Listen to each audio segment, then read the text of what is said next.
Hello everyone and welcome back to the Great Book of Grudges. It's been a while since we've done a mod review, but there's been a really cool update to the Legendary Characters mod. You know, that mod which has almost caught up with the official releases at this point. Yeah, they have that many playable legendary heroes and legendary lords. The most recent update has added in a character that I very much admire. This is GUTROT SPUME, a character that was introduced in the end times.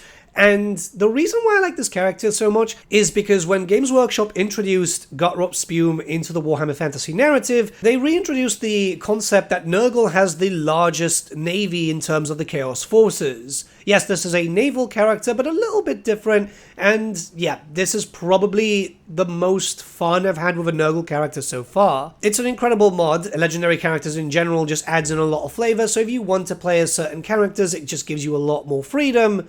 And, yep, let's talk about the faction and lord effects. So, for faction effects we have the following. Champion of Nurgle allows access to the Plague Cauldron. GUTROT SPUME, Raider and Jarl of the Dragon Bone tribe, allows raising plague fleets and the recruitment of Norscan marauders through them. GUTROT SPUME, the Monster Hunter, allows access to the Monstrous Arcanum and recruitment of Norscan monsters. Sea Lane's journey duration -1 turn faction-wide, Underworld sea travel, once again, -1 turn faction-wide, and immune to high seas, reef, storm attrition, all armies again. And when we go on to the lord effects, we have the following. Post-battle chance of stealing a magical item plus 20%, Nurgle corruption plus 3, finally, chosen aspiring champions, chaos knight units gain rage passive ability for Lord's army. So yeah, you've already got a bunch of unique stuff, the faction plays super well, we're going to jump into that in a second, and he looks amazing. He looks a lot like his miniature. It's a weird thing because we don't know if Creative Assembly will ever want to do end time stuff, but yeah, some of the modders are more than keen to bring in the stuff that makes sense. So the character will begin in the Palace of Ruins. This is in the Immortal Empires. As of the time of recording this video, he does not have an Old World start just yet, but he will in the future. This start is quite good because obviously you'll be fighting against some Dark Elves, and you'll also be kind of surrounded by a lot of Chaos factions. You've got Sigvald, and you've got Valkyr, which are official releases, then Abrax the Bloody, which is another one for the Legendary Characters mod, will be right next to you. So yeah, you're going to be fighting a lot of chaos at the start. Just like the tabletop, he is pretty much a melee powerhouse, and what he does have is a lot of abilities. So you'll be able to get a bunch of bound abilities, including breath spells and so on, to be able to really do some damage there. It won't be as useful, obviously, if you decide to fight against Valkyr, which you'll likely do. But once you start going for the Dark Elves and pretty much anything else, you've also got some nice bonuses towards the Nurglings and also the Beast of Nurgle, so there is a reason for you to have it in his army. While he does have some bound spells, he does not have access to any normal laws of magic, so he's mostly focused on melee, and don't worry, he's pretty good at that, but that also means that you're going to have some distinction between you and Festus. This is why I keep saying that there's still chances to get more legendary lords in the Warriors of Chaos stuff, because you can still do something in one specific subfaction and make it still very unique. Further to that, you'll also start off with a unique legendary hero just for GUTROT SPUME. This is Eogric the Vile, and already from the beginning he's quite good. He's immune to contact effects, and he will reduce the speed of enemy armies in the local province, which is going to be quite useful for you as, well, you know, the Nurgle forces are a little bit slow. He's going to be like an exalted champion, and he's going to have a lot of abilities once again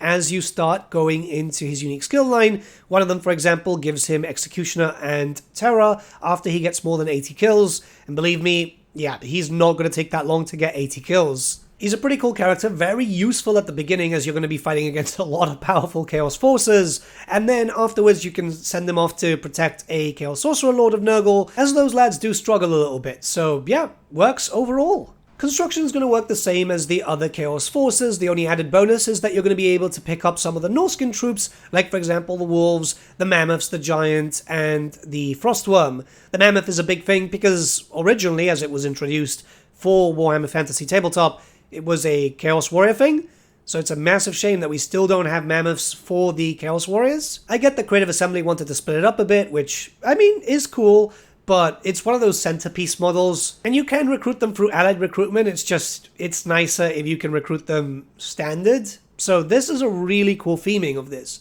Obviously, this is also due to the fact that GUTROT SPUME kind of works as a hybrid faction, just more leaning towards the Warriors of Chaos. You do have access to one completely new unit, which is the Putrid BlightKings. So how this works is, once again, you've got the Warband upgrade, but only available for monogods and for Nurgle, as you are a Nurgle-specific character, and it's up at the top, right above the Chosen of Nurgle, which kind of just proves what I meant, that there is a very obvious blank spot. It's something that I'm assuming Games Workshop and CA will eventually do for Total War Warhammer 3, but for now, we've got some really cool mods for it. The benefit here is you can also turn them into Chaos Spawn if you so wish. I know people won't be doing that because, yeah, but still, they're very, very good. And yes, before you ask, you can turn the standard aspiring champions into Putrid BlightKings, as they've got the same unit size and so on. This is a fantastic thing, I would say, as once you get the tech, you can get them quite early on, especially since, for some reason, this has been a vanilla thing, you can get a lot of aspiring champions.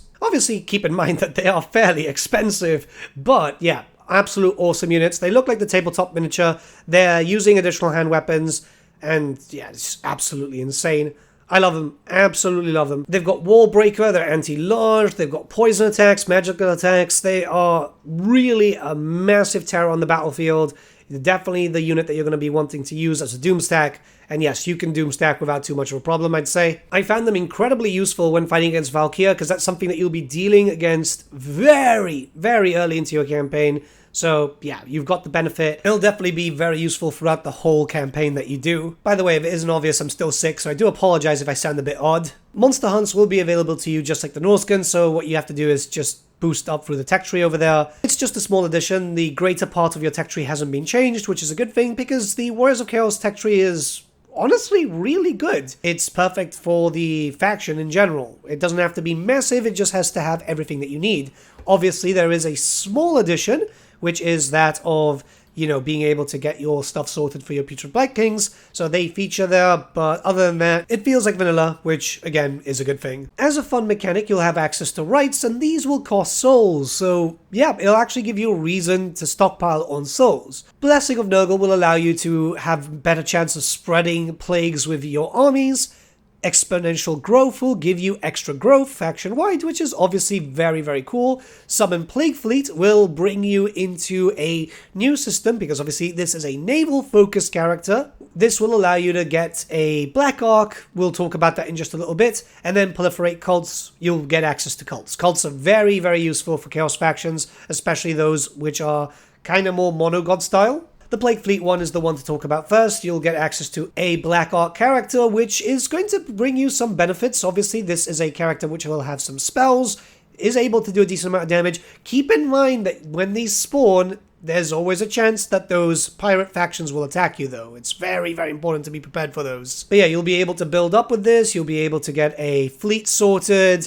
You'll be able to recruit some basic style Norscans, because this specific type of lord recruits normally too. It's not just all based on warbands, so you'll be able to get your Norscan invaders and just recruit them as and when you need them, which is very useful for a Chaos faction, as sometimes the RNG does not work for you. Like the Black Ox, you'll also get benefits, and this will allow you to summon in units of Rotflies, get some bombardments. You'll get more as you start leveling them up, because obviously you have some infrastructure, some defense, advanced and basic military buildings. The damage on the bombardment is absolutely awesome. Same thing as being able to summon in a unit of Rotflies, because that means that you'll be able to flank the enemy quite well and just have a little bit of better support.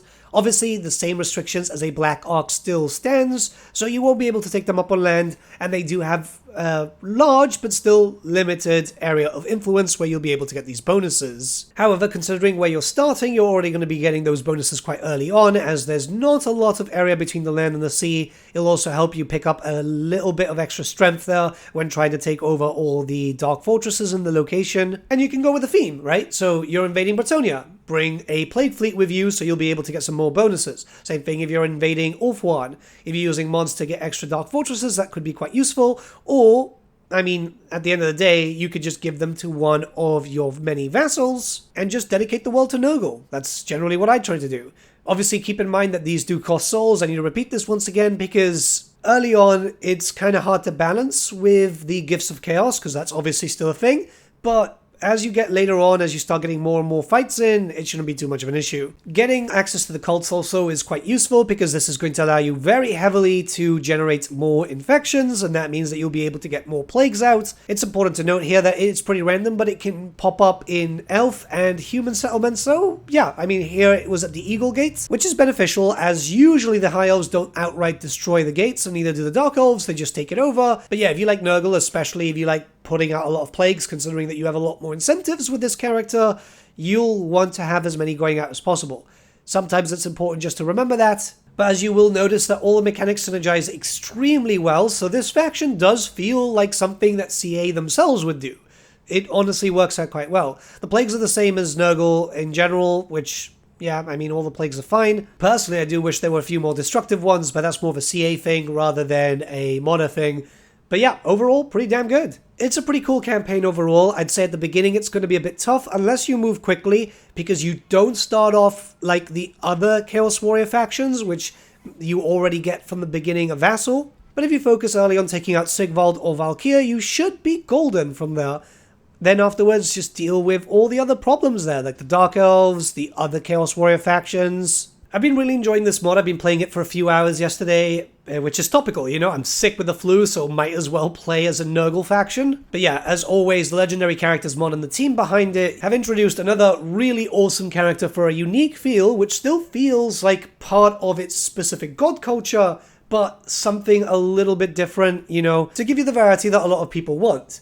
We've got Festus, and that's cool, but it would be nice if we had another one, because yes, there's a lot of people who do like specific cultures and want to see more lords being introduced for those cultures, as variety is the spice of life, and it gives you more reason to play, right? And because Legendary Characters introduces so many different things, it's a big reason why this mod is always in my load order when I'm playing a modded playthrough. The mod itself can be found linked in the description below just in case you don't have it, and let me know what you guys think in the comments below. The modders will usually check these videos to check for different types of feedback and so on.